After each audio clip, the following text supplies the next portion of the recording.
What is up, everybody? My name is Deadly Horror 101. I'm a little bit sick, but I'm going to try to do live narrations tonight. I hope you all are here. Hope you all... Man, can you go in water? I'm not going to put it in your glass or anything.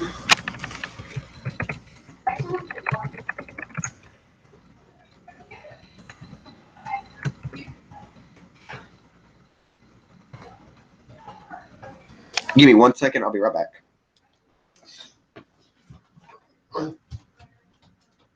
Here.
I'm back.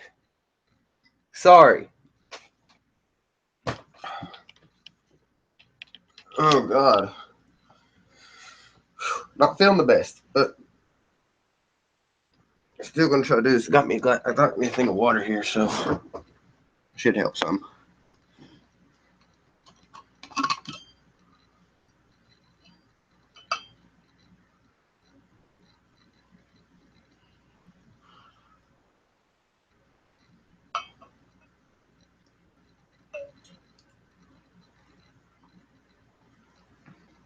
Could be better.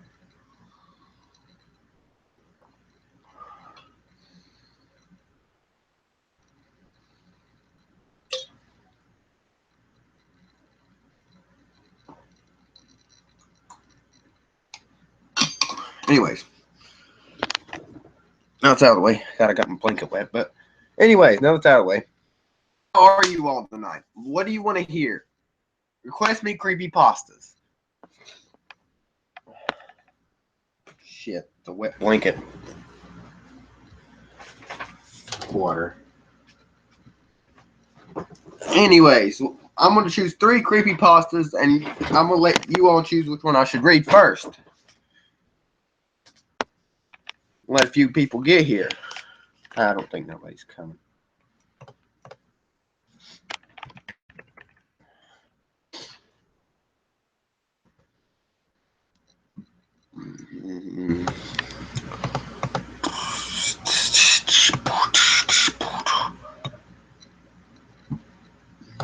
No, who's here?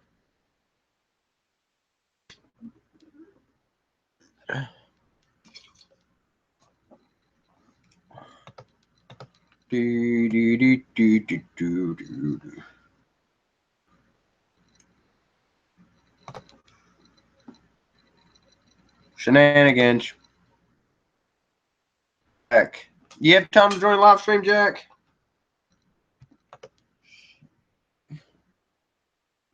Fucking hell. Piece of shit.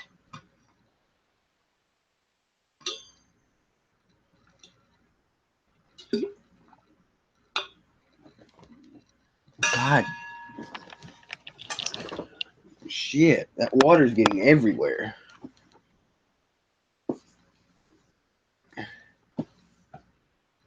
The hell? What is wrong with this thing?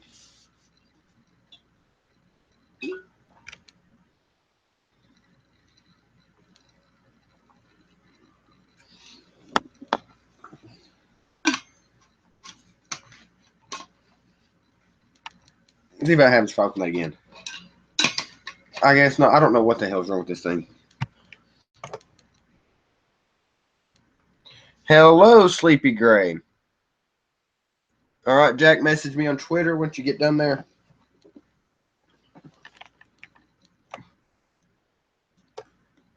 But I'm going to get 3 creepypastas off the Creepypasta Wiki.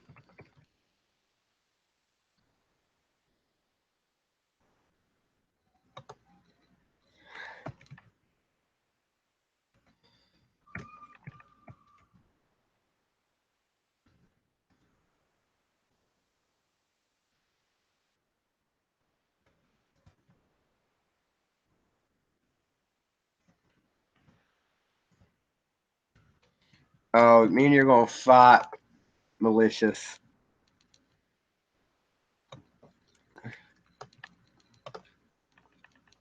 Dinner with Lavinia. I think that's what it's called.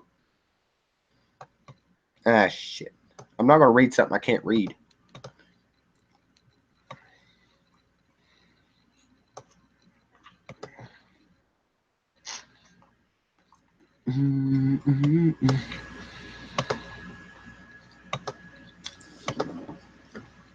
Sleepy Gray. Yes, I would love to read it. Send it my way, Sleepy.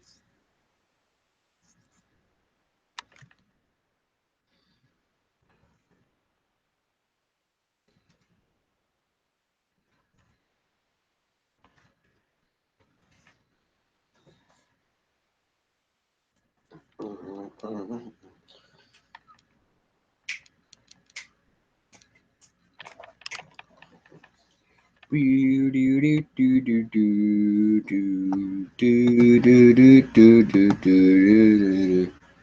it might not be my best work.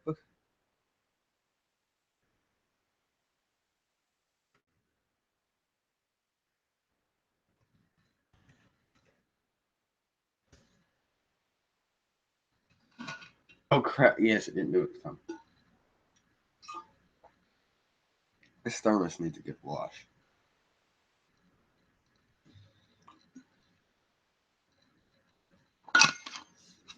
It's on my water. I hate being sick. I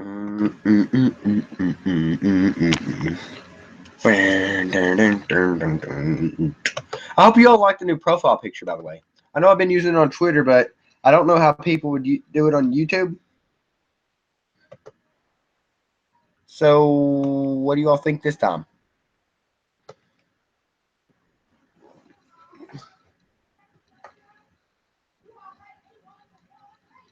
Quiet in there!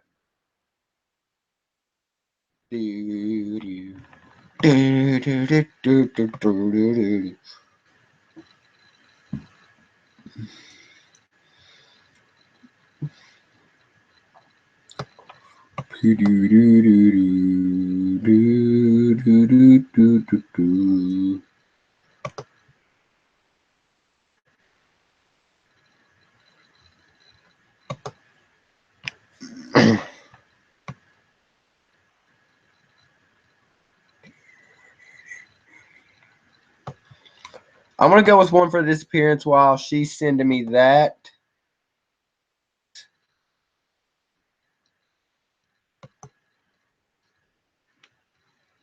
That disappearances.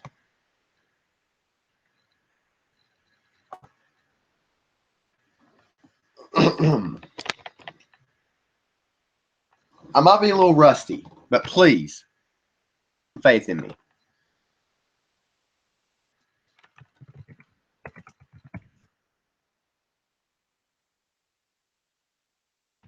Okay. Sometime during the night of August. Wait, let me hook up my mic. I think it should be a lot better with my mic.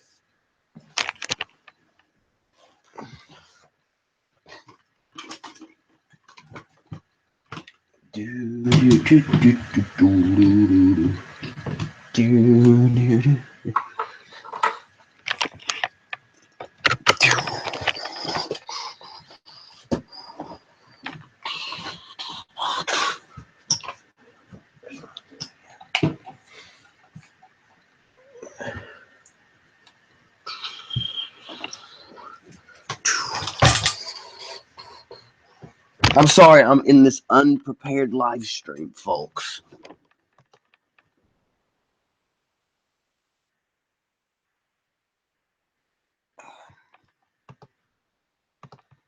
Give me 1 second, guys.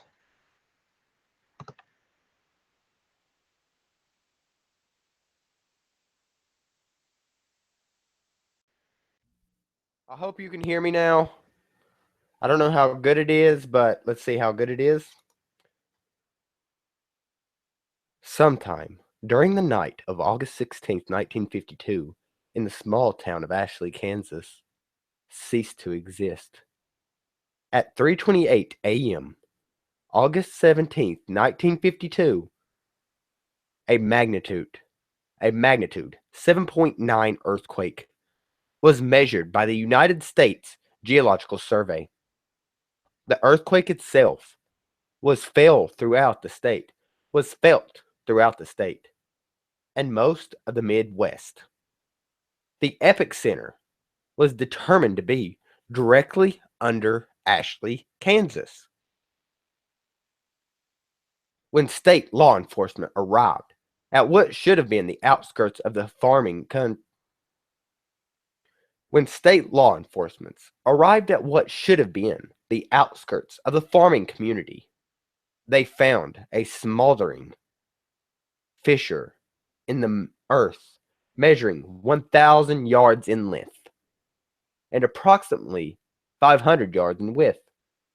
The depth of the fissure was never determined.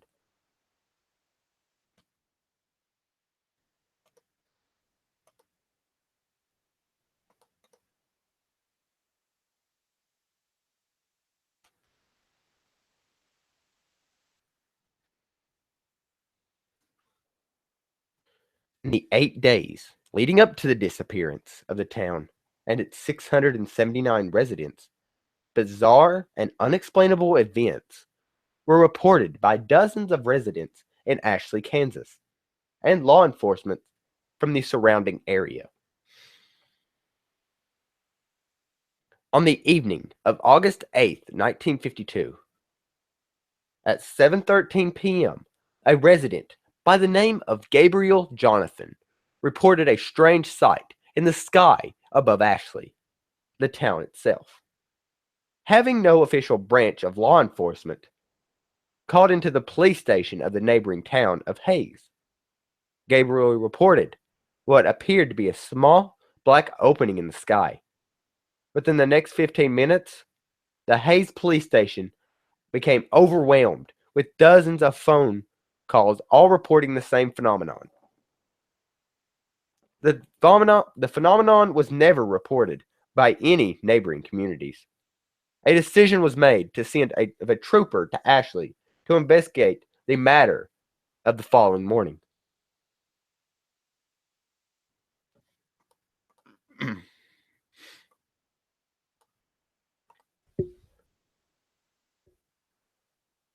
At 7:54 a.m. on the morning of August 9th, 1952, Hayes police officer Alan Mace radioed the Hayes police station. He reported that despite the one-way road leading into Ashley, he had become lost. According to his report, the road continued along its normal path, but somehow ended up back in Hayes. Officer Mace went on to investigate. Went on to add that the road never curved or bent in any direction. At 9:15 a.m., 7 of the town's police cars were stopped leading into Ashley, but instead led back to Hayes. Phone calls continued and were advised to remain inside and to no travel outside unless absolutely necessary. At 8:17 p.m., Miss Elaine Cantor reported her neighbors, Mr. and Mrs. Milton, and their 2 children, Jeffrey and Brooke, missing. According to the Miss Cantor's phone call, the Miltons attempted to leave town in their family car earlier in the evening. They never returned. Law enforcement officials from Hayes never reported the car or individuals coming up on that way in.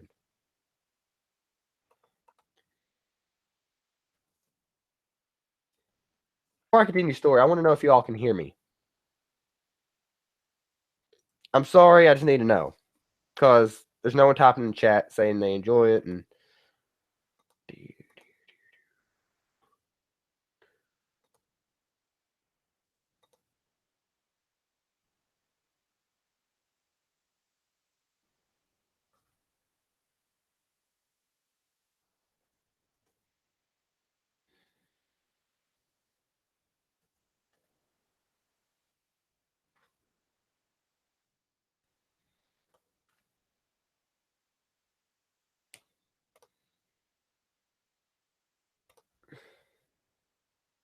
all right.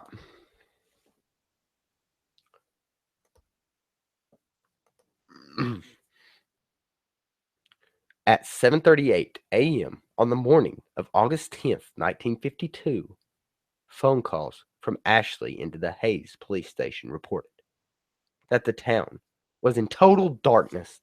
The sun had never risen. At 10:15 a.m., at the request of Hayes law enforcement, a helicopter from Topeka, Kansas, flew over the region in Ashley, Kansas stood. The town was never observed from air.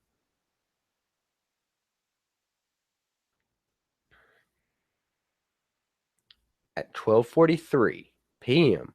on the afternoon of August 11th, 1952, Miss Phoebe Delawinski called into the police station. She reported that her daughter Erica had begun to have conversations with her father, who died 3 years prior to a drink driving accident. To add to her concern, Miss Deluski, God bless, I had this good earlier. Miss Delinsky reported that Erica was attempting to go outside into the dark to join them. Over the course of the next 12 years, a reported 329 phone calls was placed into the over the course of the next 12 hours. A reported 329 phone calls were placed into the Hayes police station, all describing similar phenomenons with the children of their town.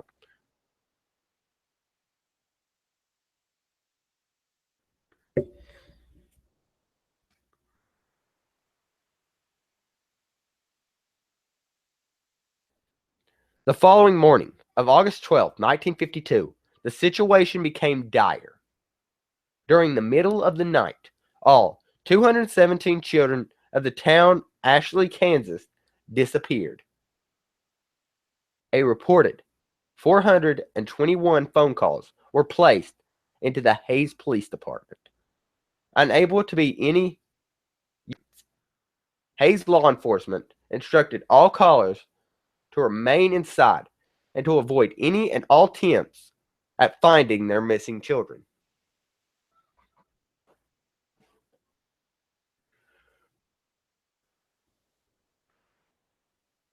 At 5:19 p.m. on the evening of August 13th, 1952, Ashley Elderman Scott Luntz reported growing, reported a growing, distant fire to the south. According to his description, the fire seemed to turn the distant black into a bright red orange. That seemed to extend high in the sky. Throughout the rest of the day, calls continued in, stating that the fire, in addition to moving north, now seemed to come out of the black sky. No fire was ever witnessed by any of the neighboring communities or law enforcement officials.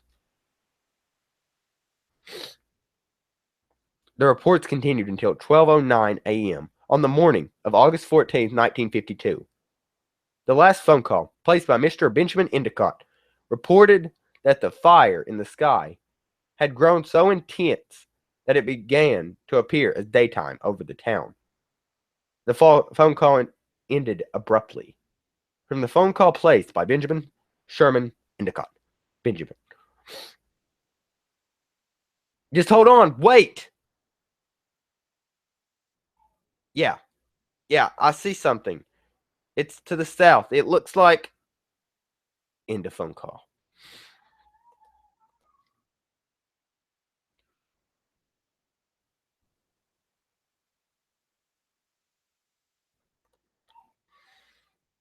The next phone call wouldn't be placed until the following evening. The following is the entire transcript of the final phone call to be received by the Hays Police Department out of the town of Ashley, Kansas, at 9:46 p.m. on the evening of August 15th, 1952. In this recorded phone call, the officer on duty is Officer Peter Welsh. The caller had been identified as Miss April Foster. Hays Police Department, muffled static. Hello? Yes, hello. Ma'am, who am I speaking with? My name is April. April Foster. Please, sir, please help me. What is happening, ma'am? Last night, they came back. Ma'am, I'm going to need you to... Last night. Let me rephrase that. Last night, they came back. Ma'am, I'm going to need you to calm down and speak clearly. What happened? Who came back? Everyone. Everyone? They all came in the fire. What do you mean? My son. I saw my son last night. He was walking. He was walking down the street. He was burned. Jesus Christ, he was burned. Ma'am, he died last year. I raised him since he was a baby. It was just me and him. I told him to watch for cars when he rode his bike, but he never wanted to listen. Ma'am, what you're saying isn't making any sense. You said everyone came back. Are you fucking listening to me? Everyone came back. Everyone who died or went missing, they're back. And they're looking for us. Said, Mommy, I'm okay now. See, I can walk again. Where are you, Mommy? I want to see you. Ma'am, where are you now? Are you safe? I'm hiding, just like everyone else.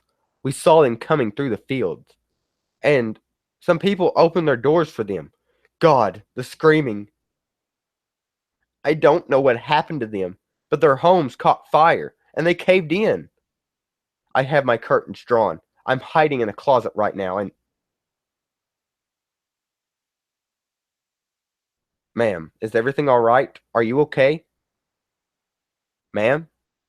Oh my God! Ma'am? Something just came in. Ma'am, stay as quiet as you can. Don't make a sound. Mama. It was muffled. Don't judge my muffledness. He came inside. Stay absolutely still. Don't leave. Mommy, where are you hiding? Stay quiet.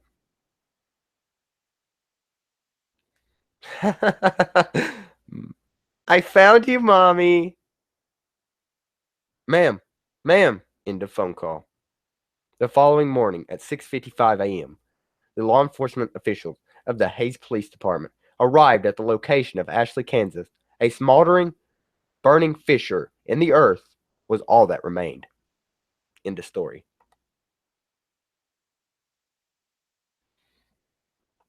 So, what'd y'all think? Am I still rusty?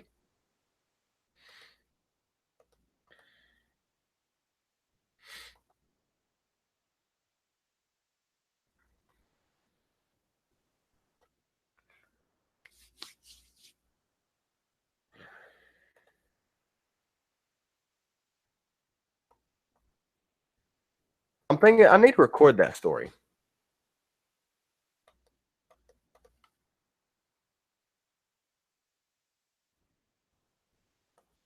I'm thinking I need to record that story. I really do. I need to go record that. That's next on my list. That's the next story going up. So, thank you all.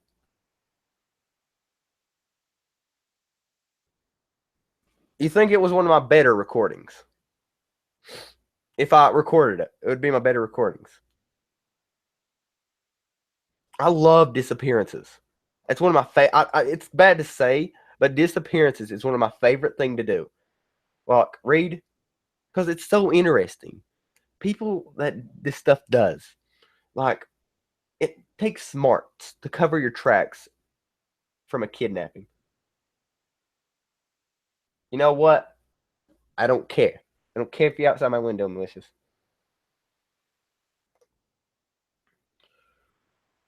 Written by Reddit user 1000 Vultures on r/no sleep.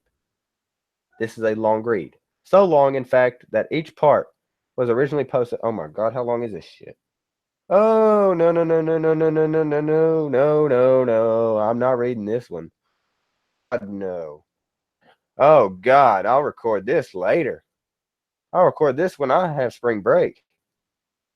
No, I'm not recording this now. Oh fuck that shit! I'm gonna kill myself after this. If I ever record this, I'd kill myself. What the fuck? God, this is a long ass read. Here, I'm gonna actually. I know people did this on their channels before. Just look.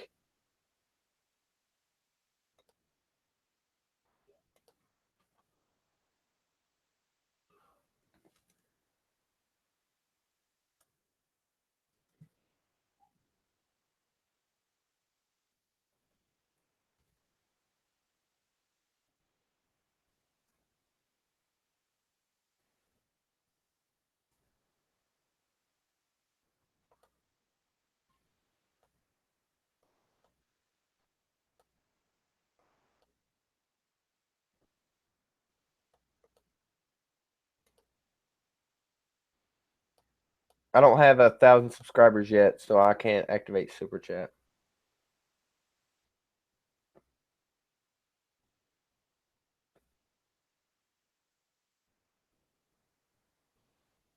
Yeah. But thank you for wanting to donate. Here, I actually got one by Malicious that I'm going to go and read. I might get a little teary on it, but I'm going to do it.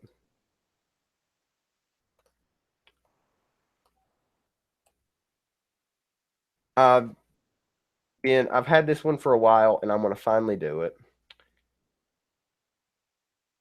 Pray that I'm getting to it now, Malicious. And then I've got a subscriber story in my email that I'm going to do.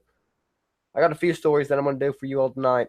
So just sit back and get some popcorn and let's fucking read some shit because I'm glad to be back. I'll be recording all spring break if I can.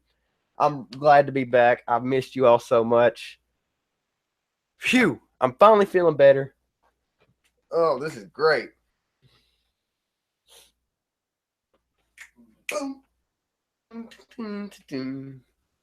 I'm glad to be back. I'm gonna turn off my lights. Fuck is this? Is this a fucking marsh? Ew, god, fuck me.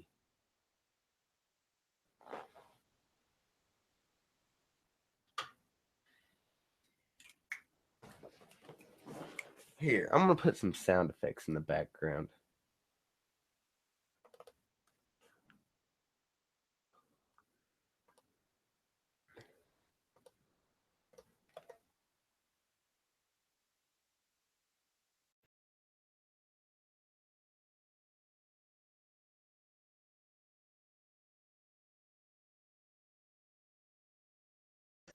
I don't know if you can hear me very well over this, but can you?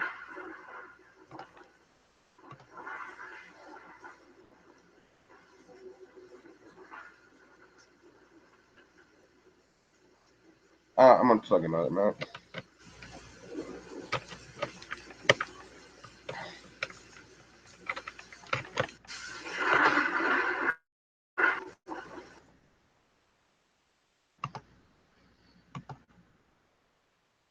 I'm not. I'm gonna go ahead and do this. I'm sorry, malicious, that I know you can't, but I'm gonna go ahead and get it on my hair for a little bit. So let me go ahead and get started. This is a very interesting story. I hope you all like it. It was written by her. It's a very, very, very, very good story.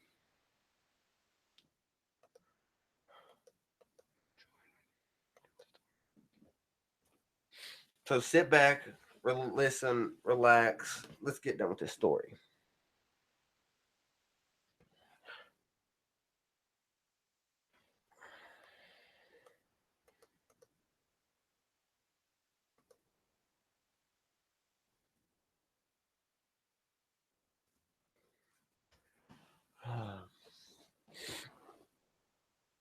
Ambulance sirens in the background. The voice of the paramedics. We need to get him on a backboard. Ma'am, please let us work. Joshua remembered the day that led to this. He had to be 6 or 7 when he wandered out of his bedroom to the sound of his parents fighting. He snuck down the hall and peeked around the door, just in time to see his father punch his mom right in the face. She flew about 3 feet, slamming into the wall and crumbling into a heap on the floor. She was not moving at all, as much as little Joshua wanted to go help her. He was just too afraid. He slipped silently back and sat with his back against the door, with his knees pulled up to his chest and his head on his knees, sobbing.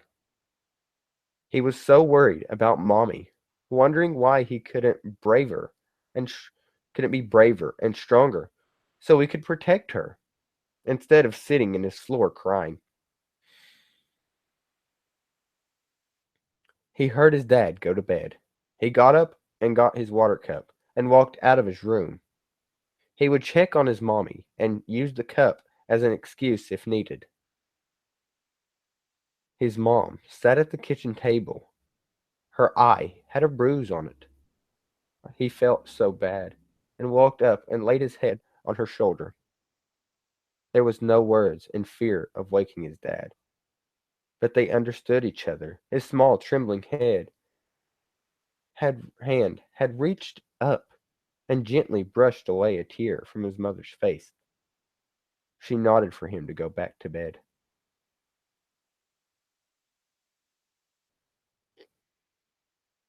That had been the first time he had ever saw his father as anything but a superhero. That was nothing but good.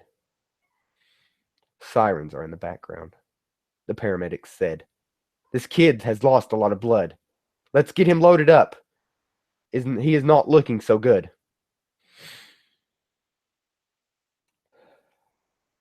Then there was a day in the middle of summer when he was 9 that Mom sat him down and told him, "Josh, you're going to be a big brother. I know you will be such a good big brother and watch after your little brother or sister." Joshua was so excited at the thought of being a big brother and just could not wait for the baby to get there. That evening, his father came home. He was being very loud, and his breath gave instantly thought of his baby brother or sister, and ran out of the room just in time to see his father pull back to punch his mom. This time, Josh was brave enough. He ran full force at his dad and grabbed his arm. In less than a second, Joshua felt a crushing blow from his dad's other hand. As he connected with Josh's face, the world went black. Joshua woke up. His father was carrying him. His father was carrying him to his room.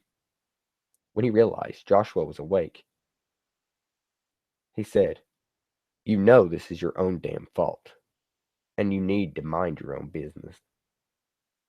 Joshua could not help himself. He looked up through his tearful eyes and say in his most grown-up voice, "You should not hit Mommy. You're a bully. That was the worst thing his 9-year-old mind could think of. At that, his father stopped and dropped him from his arms, hard onto the floor. You damn little smartass.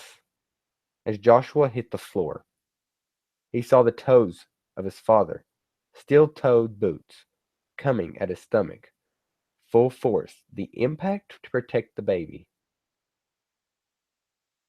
was the last thing he remembered for a day or two. The next real memory he had was all-consuming thought that he had to protect the baby. His father spent more and more time away from home, and that was okay with Joshua.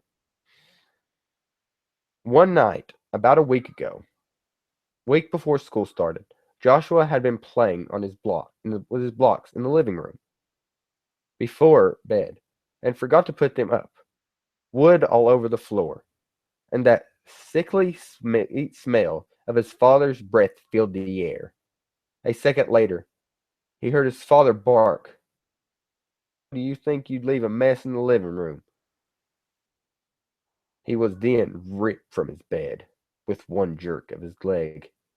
His head bounced off the floor as he landed, tears strung in his eyes. He jumped up as fast as he could and tried to get away. That was the wrong thing to do. Realized too late. His father grabbed his arm and jerked hard and, and toward the living room. Josh heard a loud snap, and suddenly waves of pain washed over him.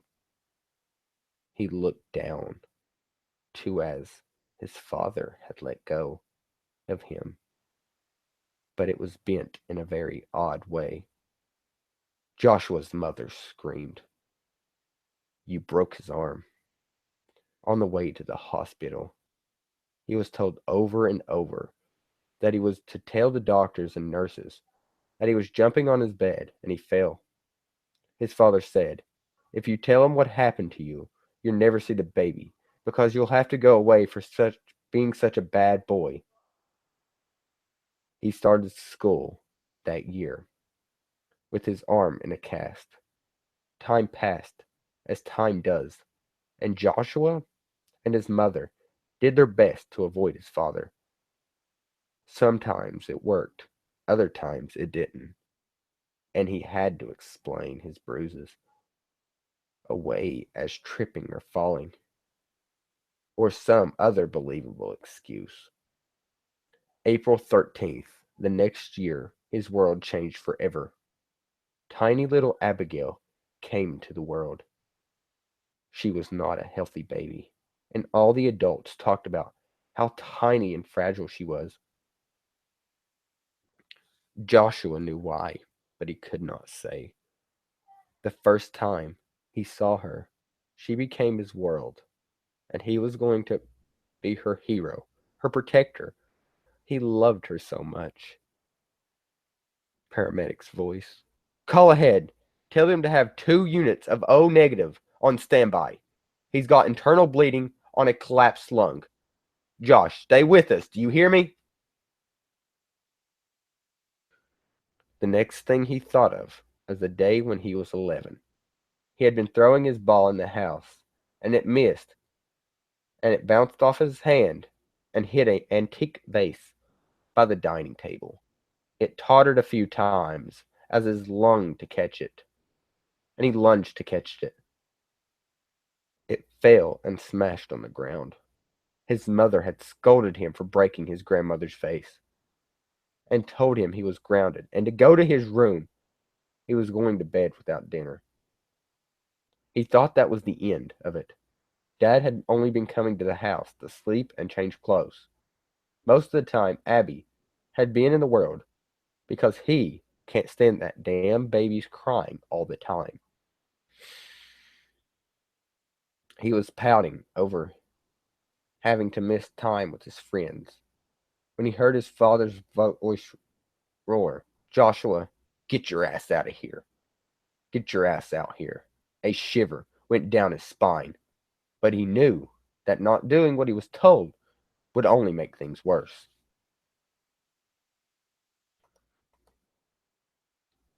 "Where's the vase?" his father bellowed. Joshua tried to calmly explain. His father absolutely lost it, pelting over him, and grabbed Joshua off the ground and wrapped his hands around his neck and began to squeeze. Joshua's lungs burned and begged for air as he gasped and struggled in vain against the monster that had once been his hero. The smell he now recognized as alcohol emitted from his father's mouth. That was the last thing he could smell before he started the world fading into blackness. He could hear his mother screaming at the top of her lungs. "You're going to kill her. You're going to kill him. Get your hand off my son." Joshua hit the ground with a thud. He could not see, but he heard as his father's fist just kept hitting his mother over and over again. When he finally was able to open his eyes, he saw his mom in a heap on the floor. Her face was a bloody mess, and she was not moving at all. He dragged himself over to her and touched her hands. She was warm, he whispers, "Mom." She stirred slightly, but did not answer. He laid on the floor, head on her chest, to see if she was breathing.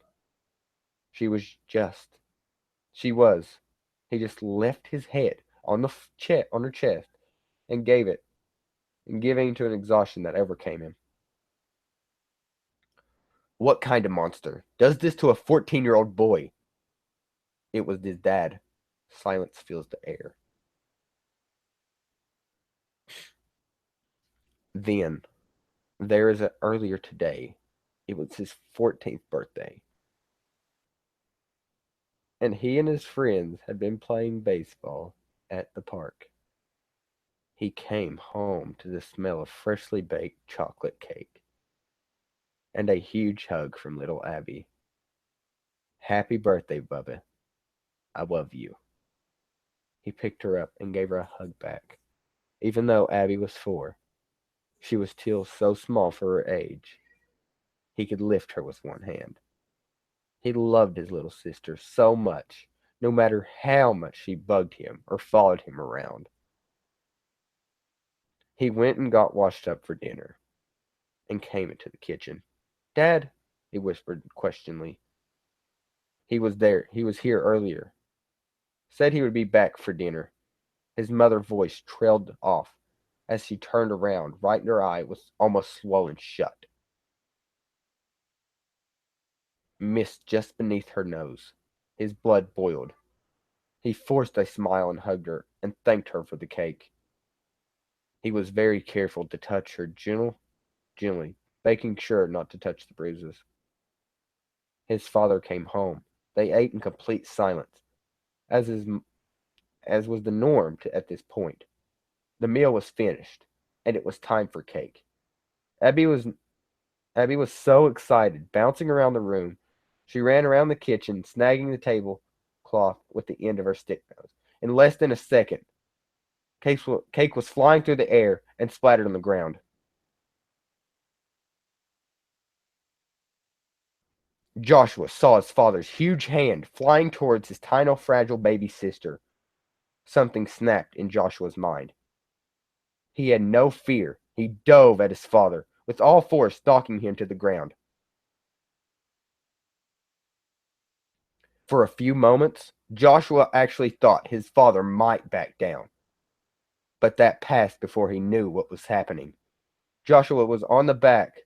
Fist after fist landed on his face, and his chest felt a sharp pain, for the steel-toed memory boot impacting with his body.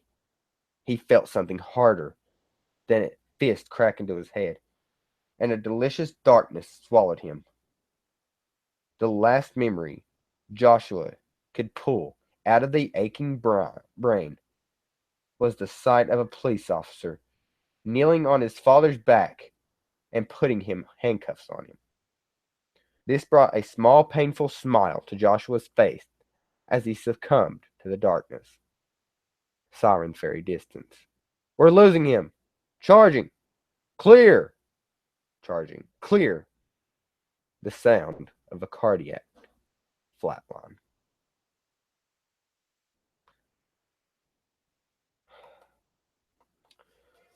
Well, that was very dark. Did you enjoy the story, everyone?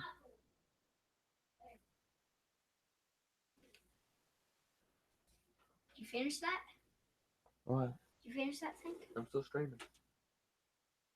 I mean, that big, huge part. What huge part? That big thing you was reading. Oh, yeah. That was big. Like, did you see me open the door? I heard you. I was like, I didn't know you were doing it, so I just went right back out. I told you live narration. I'm still doing it. So we finish? Hello, Crazy Blonde.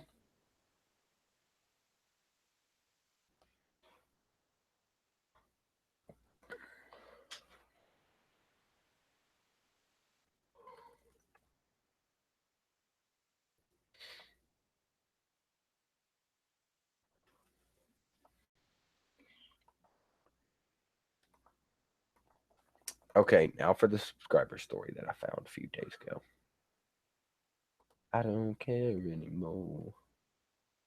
I don't care anymore. Do do do do do do do do do do do do do do. Let me find this story. Story.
Reason here?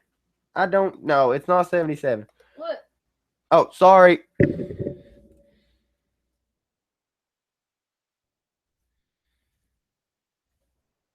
It's no 77. It ain't that hot. I wish it was that hot. I'm freezing my ass off.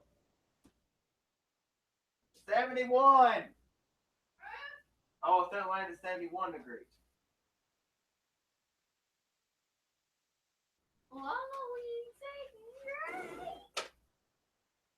I could have read that in second grade, you idiot. God bless.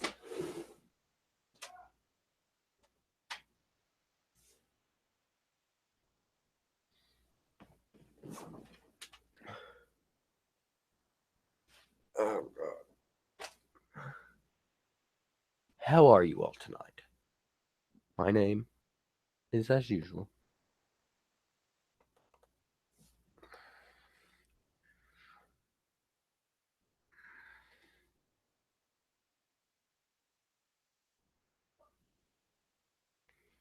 Okay, X-Man, I got one for you. X-Man went to his house. He saw a ceiling fan. He got the idea of the rope in his garage. He decided to tie it to the ceiling fan with the ceiling fan turned on. Without without the oh God, I had something for this. Shit. Anyways, let's get back to another one.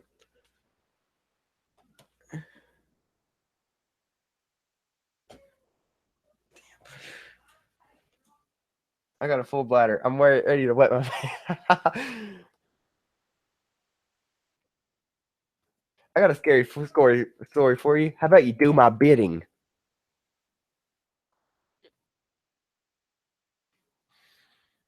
If you lost a wiki, here I come.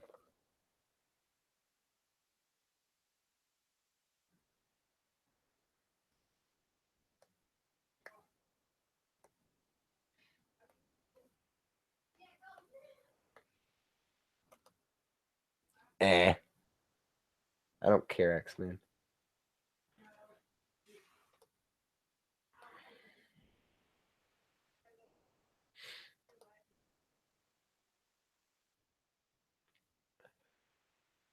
Don't care anymore. I don't care anymore.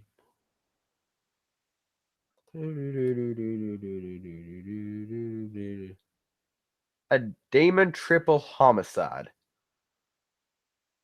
Oh, God.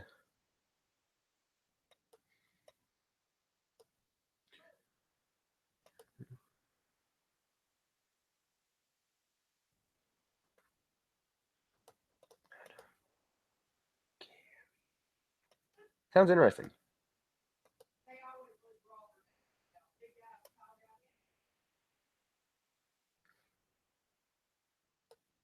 Now, here's one that was requested by my best friend.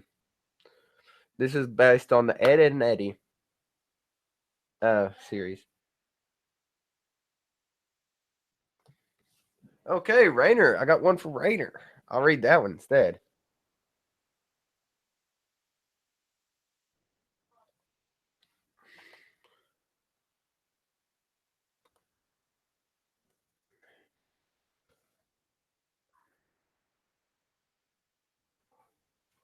Well, I'm going to do the one requested by my friend next. But let's do the one for Rainer.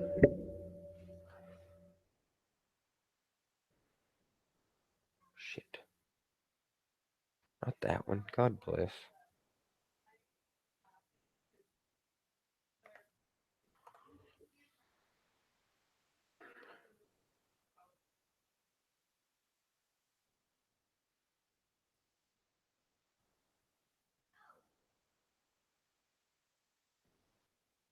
Everyone has a desire in life, right? To live, to breathe, to have fun, to achieve some big goal, to reach for the stars, or to create something new. There's always something that people seem to live by. Well, for the last several days, I've tried to live my life day by day, avoiding the grasp of the man known by the camp as the Norin. I'm sorry. I tend to freeze up anytime I write or talk about this man.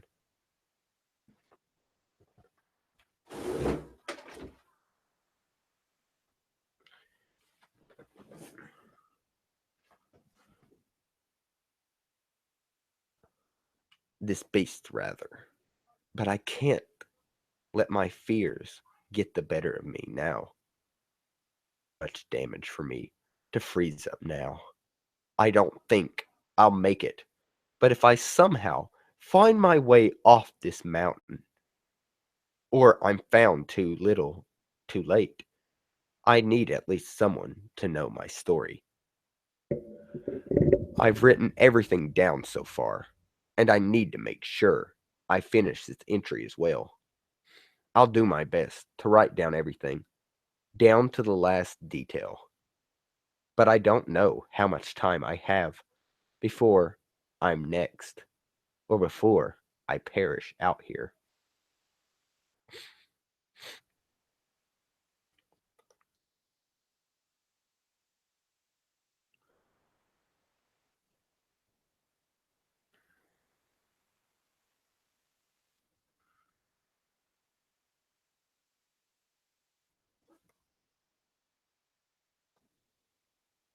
I was a student who was sent here to a camp upstate in Colorado called the Mercenary Cabins. It was a small camp where we were allowed to ski up in the mountains and would come down in the evenings and spend the night at the lodge in the cabins. Both boys and girls, but mainly consisted of girls this year. There was too many kids around this time of year. It was a late winter weekend while we were up there, and several of the normal camp stuff had to head out in the nearby town to get supplies. Bad weather was coming in, and they needed to grab more firewood and other supplies while they were there. Several of the other kids had considered calling their parents to come get them, but the storm had become too strong for any proper signal to arrive in the mountains. The storm ended up growing into a large blizzard over the course of several hours and began to freeze over the ski lifts and the lifts off the mountain.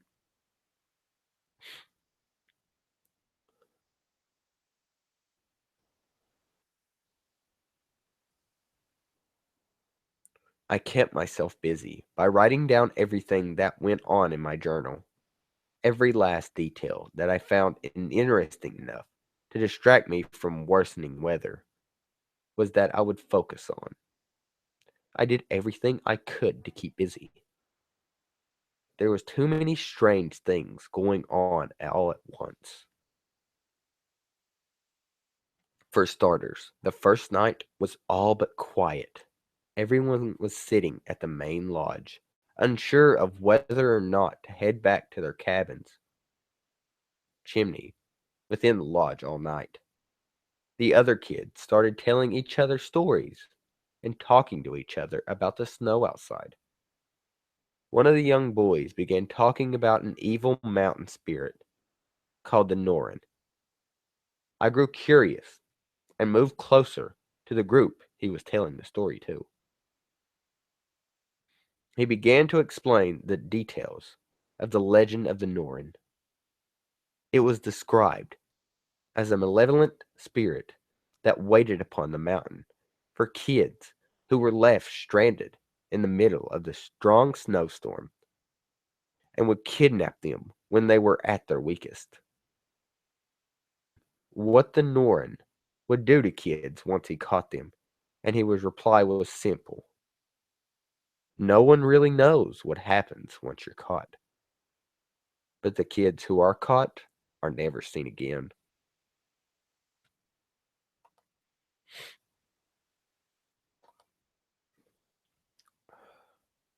It puzzled me at the time why everyone was so captivated in this supposedly scary tale about an evil kidnapping spirit when nobody knows what happens if you're caught. Settling that little detail aside, I went back to writing in my journal, taking in the warmth from the fireplace as I did so. Things seemed to prick up.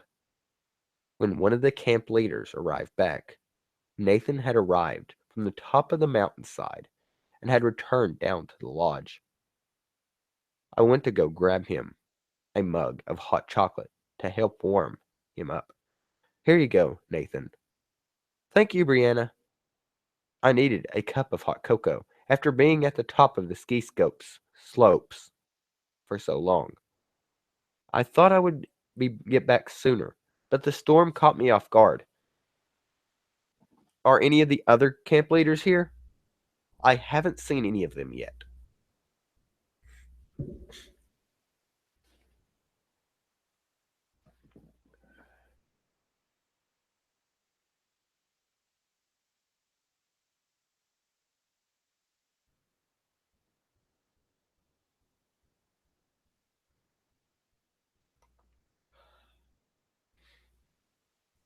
Nathan was always the camp leader that I could count on to be able to help with me with anything I was having trouble with. I had a strong trust in him as camp leader and as an adult. He was the force of reason in an otherwise chaotic and harsh environment. He received a message just after I responded to him. There was radio from one of the other camp leaders saying that the other camp leaders were stuck down at the base of the top of the mountain in the nearby town and were unable to make it back up due to the blizzard. Nathan decided that it was best that everyone grabbed a sleeping bag from their cabin if they were able to get one. Otherwise, they would have to sleep closer to the fire. Everyone stayed inside of the main lodge as the outside grew darker. He slowly began to fall asleep, one by one, as the light from the fireplace began to slowly go out. Everyone had fell asleep, and the lodge fell silent. But something, or rather someone, woke me up with their movement in the night. It was Nathan, who was making noise in the lodge, shifting from child to child with a small camera. I closed my eyes and pulled my blanket over my head. It was hard for me to process at the time what was going on. But Nathan was taking photos of children while they sleep. I tried my best to come up with a rational excuse, trying to say he was probably doing it as part of a game, or was trying to have a tab on all the children for safety reasons. But there was no other explanation for what he was doing. Thankfully, I heard Nathan eventually fall back asleep, having finished taking photos of all the other cabin kids. The next morning, the snow had risen up several feet higher than it was yesterday. Leaving the lodge was next to impossible. Nathan found ways to keep everyone busy with games and updates on the situation outside. The amount of snow pouring onto the mountain was so strong that the windows on all of the sides of the lodge had been buried with a wall of snow so thick that daylight couldn't shine through. I tried my best what happened the night before to forget what happened the night before. It was hard to make sense of what was going on.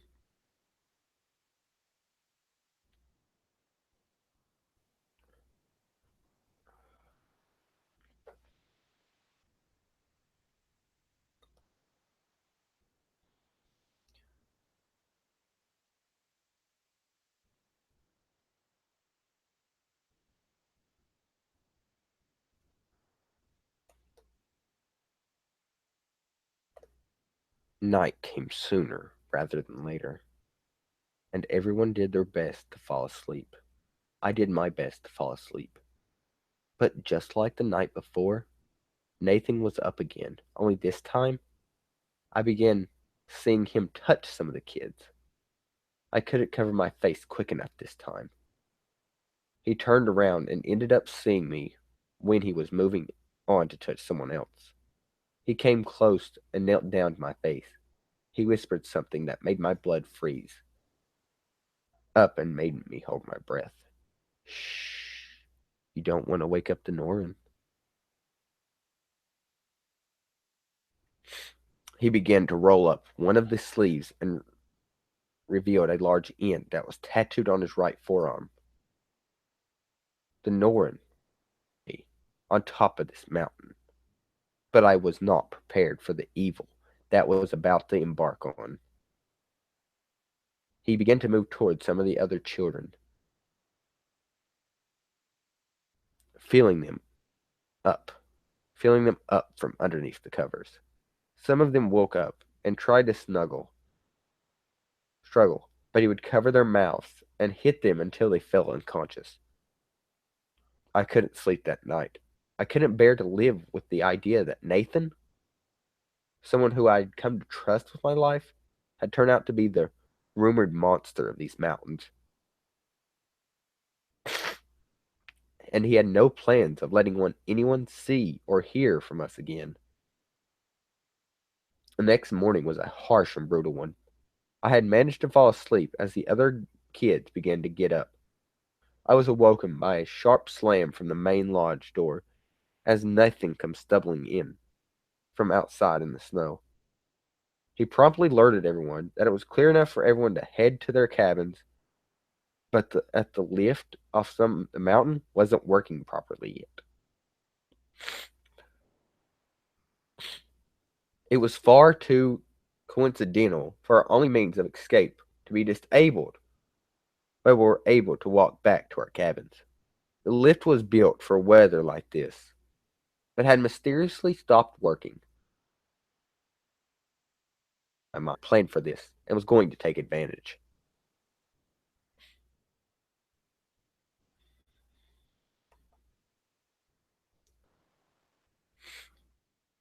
It started out small. He would give some of the kids extra food if they would let him into their cabins and let them look or touch at their bodies in certain places.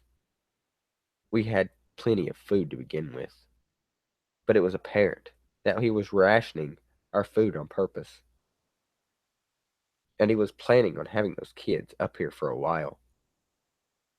To do something, anything to try and escape, having myself and the other kids team up against Nathan. But most of them didn't have the physical strength that he did. And even if we all tried to attack him at once, he would simply pull out the gun he carries and holster he has on the side at all times. I even thought to try to take his gun, but he was far too vigilant for me to even get close enough to reach. There was no safe way of overpowering Nathan or getting his radio to get help. No cell phone signal could reach on top of this mountain. We were isolated from the rest of the world by several feet of snow and cliffs so high off the normal ground that we would die if we fell off any of them. Nathan had us right where he wanted us and made us knew that. He started barricading some of the kids he has molested or abused in their cabins because they weren't respecting his authority as camp leader. I knew that he only did that because he had plans on doing things much worse than them when the lights were out and no one could see. I would peek through my cabin windows at night, watching inside as some of the cabins where the bad kids were supposed to be sleeping, only to see the light on and the shadow of Nathan dancing as the light cascaded around the large figure, creating a truly terrifying outline of the man I once trusted more than anyone on the mountain. The snowstorm had returned, and the sounds were very loud outside. I masked the scream from the cabin kids he raped that night. I could barely hear the screams over the snow, but the shadows from beyond the ice-stained windows that no one should ever have to witness. 3 kids were raped that night, brutally beaten afterwards, killed either by brute force or by Nathan's hunting knife. Their bodies were tossed off to the side of the cliffs, down the frozen wilderness below. I may be a young teenager, but there's no mistaking what I saw, and there's no denying that the pure evil that exists on this mountain. Nathan, or should I say the mask of Nathan, had shed itself that night and revealed a terrifying monster that any of the kids referred it to as the Norn. mentally the mountain would make sure that our bodies would never be found. The days and nights passed on. No contact or attempts to contact were made. Some of the kids played a cruel game of guessing who would go next. It was horrible and utterly disgusting that these kids would play such a game in a situation like this. But it was the only way any of them could find any sort of light in this situation. The next night, Nathan took advantage of and disposed of 5 more children. The blood from one of the girls splattered across her cabin window. I remembered her. I had known her since grade school. Her name was Jamie, and Nathan made sure to wipe any trace of her blood presence from the messy cabins. Nathan was a cruel predator. He picked certain kids, the ones he saw as weak or mere naive, and would take advantage of them first. He would coax them into doing little performances for him, and once he was satisfied enough with their performances, he would purposely cut it short and begin violently raping them, bruising beatly and assaulting their frail bodies into process. He would later dispose of their bodies after ending their cold and miserable lives. It didn't take long for me to notice the pattern in which he operated. He was saving the strongest and most appealing kids for last. More especially, he had planned to save me as his last victim before vanishing from the mountain.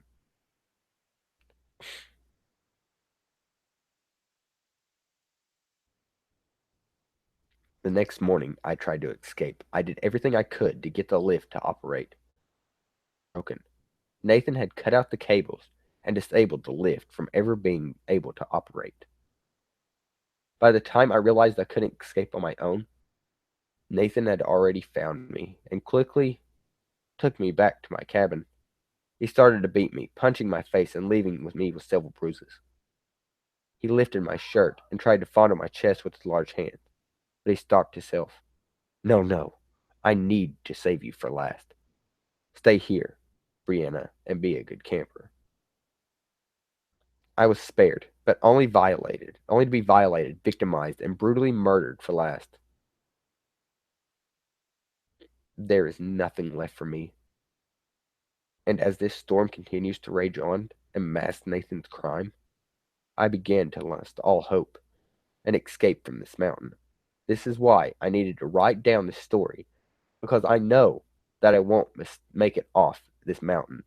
My hopes of freedom and safety were dashed the moment I arrived at the mercenary cabins, and all hopes of me being spared are gone. Is await my fate, no matter how horrible it will be. No hope of savior it is with me. I've been praying, hoping, wishing for someone, anyone to come to the rescue, and of the other kids, but no one will come. No one will hear our cry, no one will hear our screams, and no one will find our bodies. I remembered hearing about things like this happening in war-torn countries, places where tragedies of war brought everyday horrors, unlike anything, say, normal humans could ever endure. I thought I would be safe here in my cabin, but it's a grown apparent that he's saving me as his last victim. I made the mistake of trusting someone who is far too compassionate and far too invested in my business.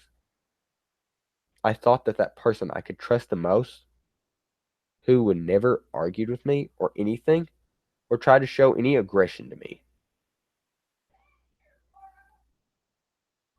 I thought I could trust him, but that was a fatal mistake. If anyone finds this story, please leave and escape while you still can. The kindest person can bear the darkest desires. Never trust anyone who only tells you the things you want to hear. Never trust anyone who will do only what you want to do. But most of all, never trust anyone who claims that nothing bad will ever happen or far seems too innocent. Nothing in this world is innocent. Not once it's ravaged and ripped apart by the Norn. Beware the Norn.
Shut the fuck up, Bajan. I don't give a shit what you think about my fucking stories.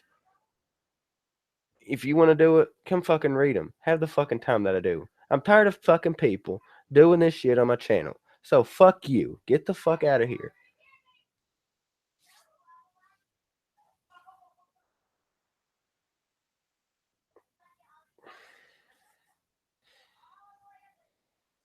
You're welcome, Rainer.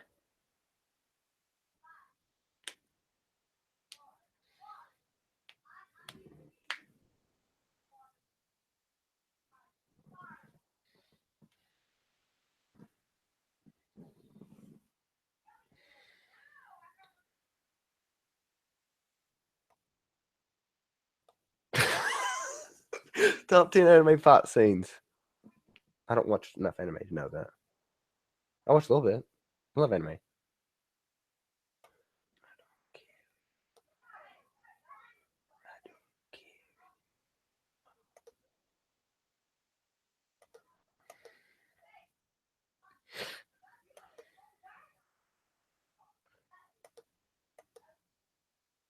Yes, you shall.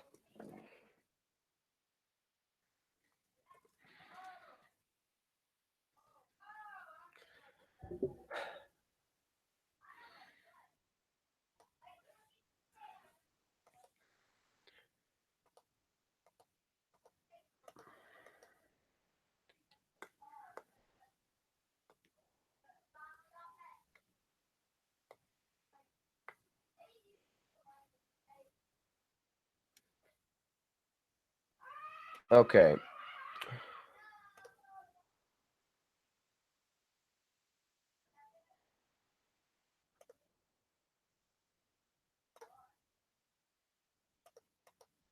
Okay.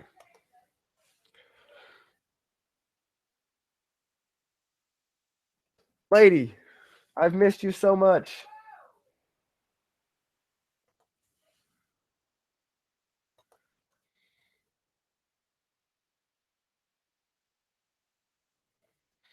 If you don't know about Lady Spook is the girl that Lady Spook was the person that helped me get my narration channel started, and I have much respect for her. I know she hasn't been narrating anymore, but she's still a great person. Thank you for helping me get my channel started out last year.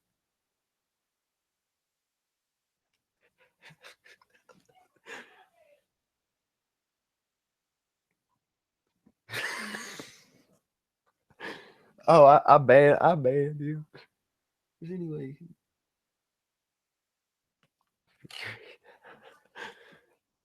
Oh God.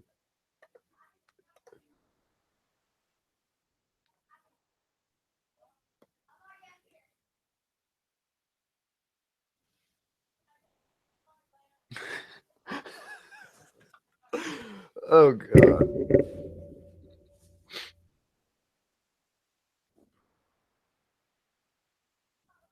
True.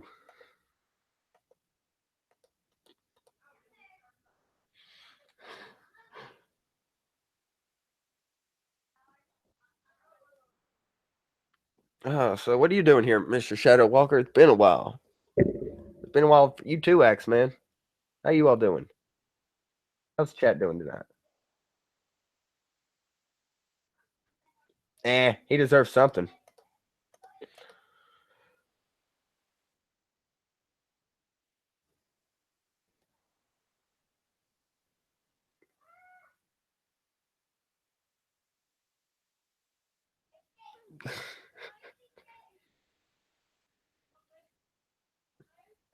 Can you get the Bahajan? I think is how you say it. Fuck, I'm butchered those names. And I don't want to go to Jerusalem, period. I mean, I know it's a holy place, but shit, if I go into anything holy, I burn.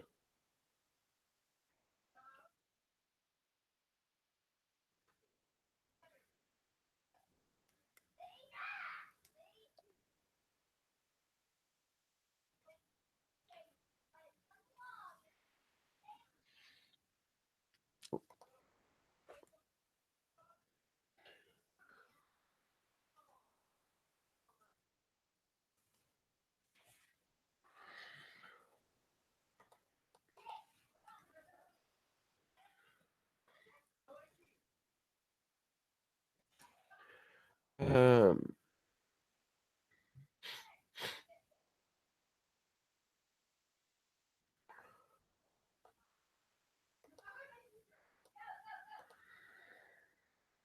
I don't care anymore.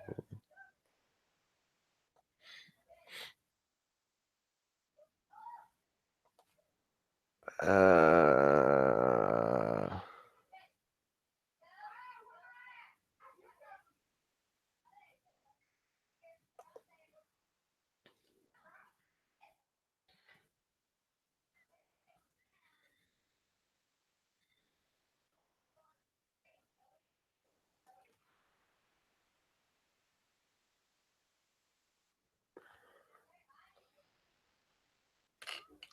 hang out this partner.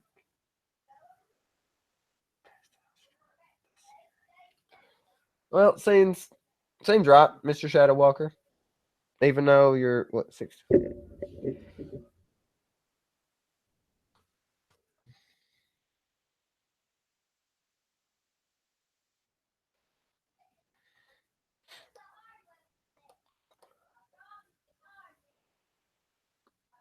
Fuck your work.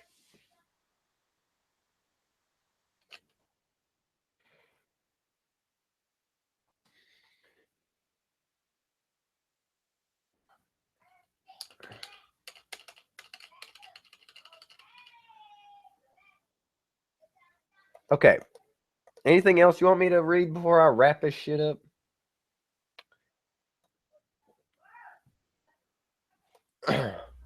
But see, I'm at Axeman during a stalker that happened to me on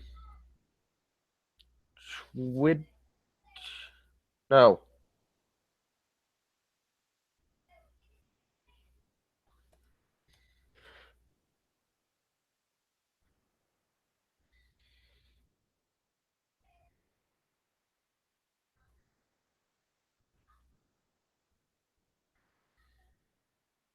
Knock knock.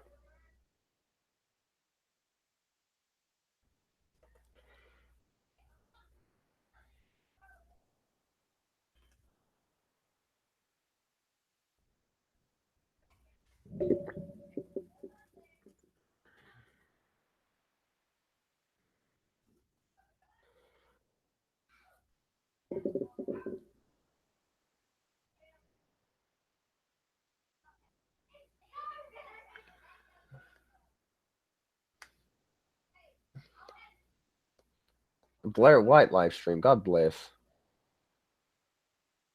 Be watching my fucking live stream, bitch.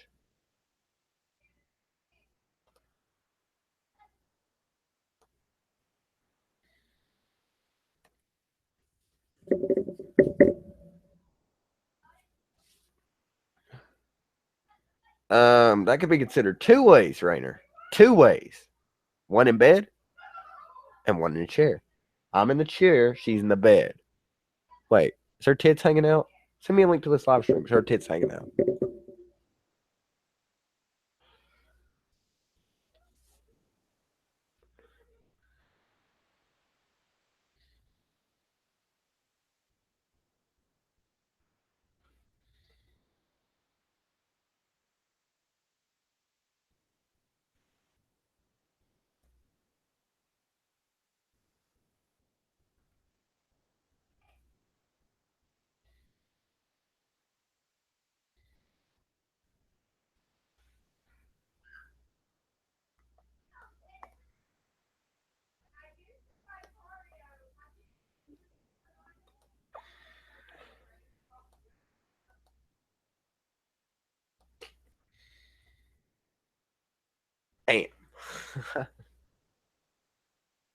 Hey. Okay. The Cul-de-sac is a creepypasta about Ed, Ed and Eddie. If you haven't seen the show, it was on Cartoon Network a few years back. It used to be one of my favorite shows. So I'm going to go ahead and read this. This was requested by a friend, by the way. She's one of my best friends. This is her favorite story on the Creepypasta Wiki. So I'm going to go ahead and read this. We hadn't always been here, but the neighborhood has.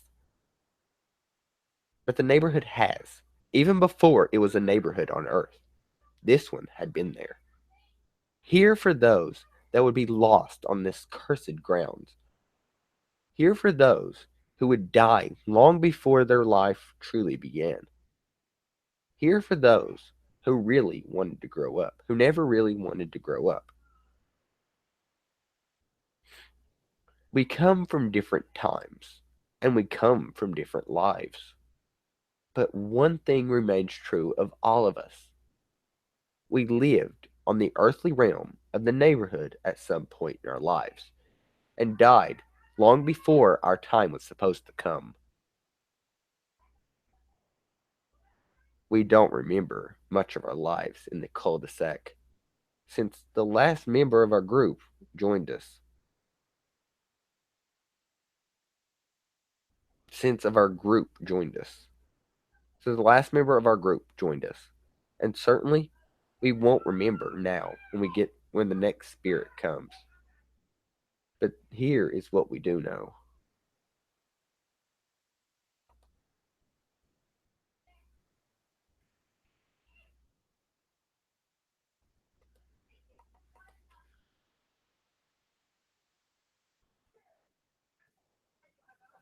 You know what? I'm gonna save a story.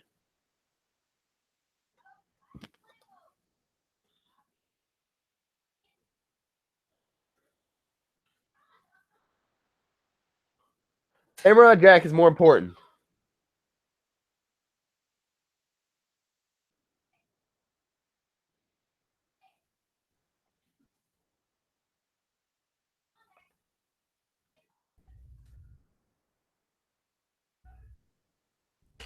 Give me 5 minutes.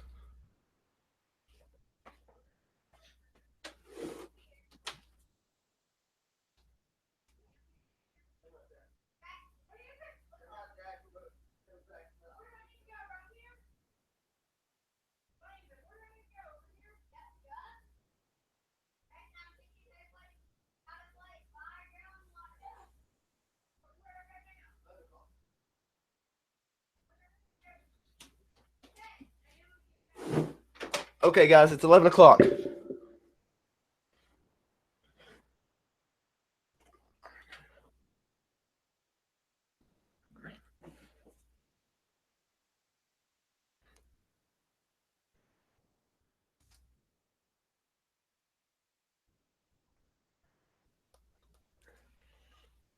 Okay, you want me to keep reading?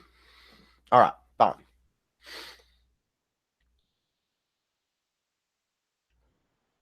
We come from different times and we come from different lives. But one thing remains true of all of us.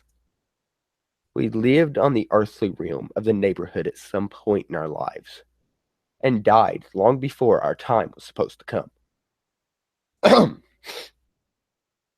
We don't remember much of our lives in the cul-de-sac since the last member of our group joined us, and certainly we won't remember now when the next spirit comes. But here is what we do know. Rolf was the first to come here. Unlike most of us, he was born in far off lands, and even in the afterlife, hasn't lost the touch of his old world upbringing. He lived in the neighborhood before it was developed. The son of a shepherd, he and the rest of his family came to start a farm on the lands that would soon turn into the place we would all eventually reside. He died in 1903. While tending to the family's animals, the bull broke loose from the pen. In Ralph's efforts to stop the beast, he was trampled to death. This is why, even though he brought many of his family's livestock with him, in spirit, he chose not to bring back the cattle along. He continues to go about the farm's business on a daily basis, but is more than happy to occasionally neglect them to play with the other children of the neighborhood. Johnny was always the lonely child. In fact, Rolf became the first human friend ever when he came to the cul-de-sac after his death. His parents moved onto the grounds of Rolf's former farm not long after death.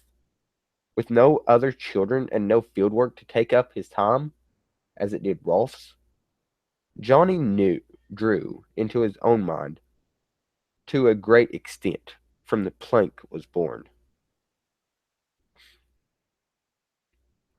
Together they wandered about the countryside, climbing trees and getting themselves in trouble. Sadly, this didn't last forever, as a few years later, Johnny became bedridden with illness in 1922. He died after a long battle with tuberculosis. He saw his imaginary friend Plank standing by him to his last breath. Even now, in the afterlife, without the countryside to play in, Johnny still wastes much of his time frolicking through the black backyards and streets. Eddie was the next to come. Eddie was born in New York City, but moved in the neighborhood in 1932, just as the Great Depression was hitting full swing. The neighborhood, while still different, was beginning to take form from the fields of its past as families moved and split up lands that had once belonged to Rolf's family. Always a schemer, Eddie looked to do anything to bring some comfort to his very bare family life, even if it cost him the friendship of others. Eddie died in 1939 after one of his great plans, a swindle to swindle a sap backfired. He drowned trying to cross the local river. He drowned trying to cross the local river after, after trying to run away from the angry kids that he tried to deceive. Even in the afterlife, he keeps chasing after almighty dollar. Sarah and Ed came together not too long after that. By the late 40s, the cul-de-sac had already taken its final form as one of the pre-planned developments that had become popular in the post-war era. As brother and sister growing up in the chaos of World War II, they had their various ways of escaping their lives as children of dead G and working mother. Sarah became enraged and controlling as she thought to make sure that everyone around her knew she was in charge. All in in an attempt to copy off her view of the hustle and bustle of her often working mother. Ed, on the other hand, went about it in a different way. He just shut it out entirely.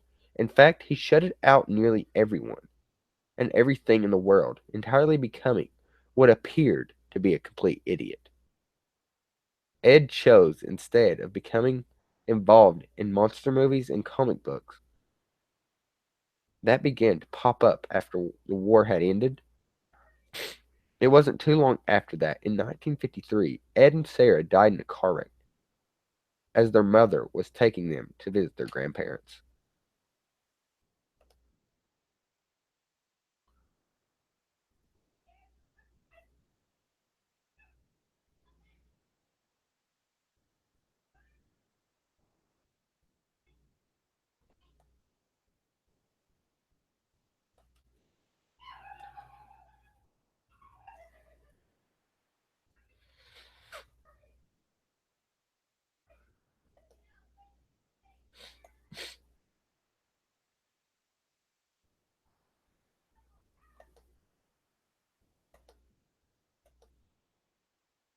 Should I continue the story? I've been streaming for how long? An hour.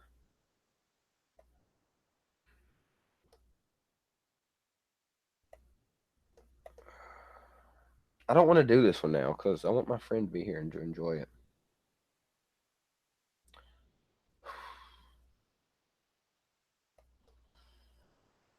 Who's even here besides William? I'm watching you, Will.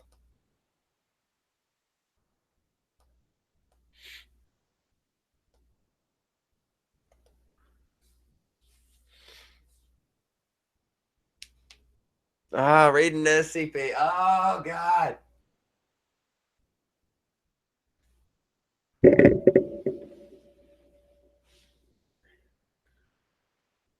Oh, God.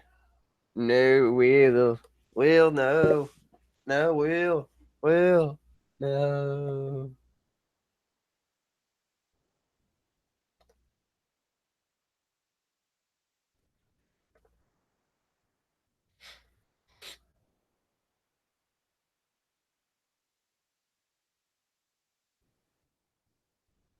Meet me in the pit.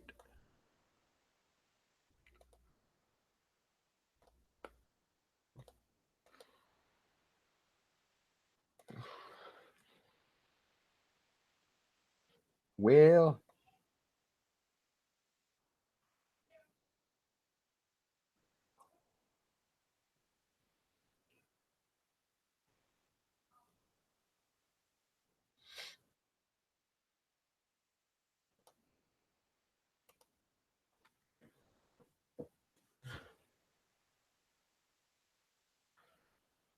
I know, LOL. Yeah, you spelled it pretty wrong.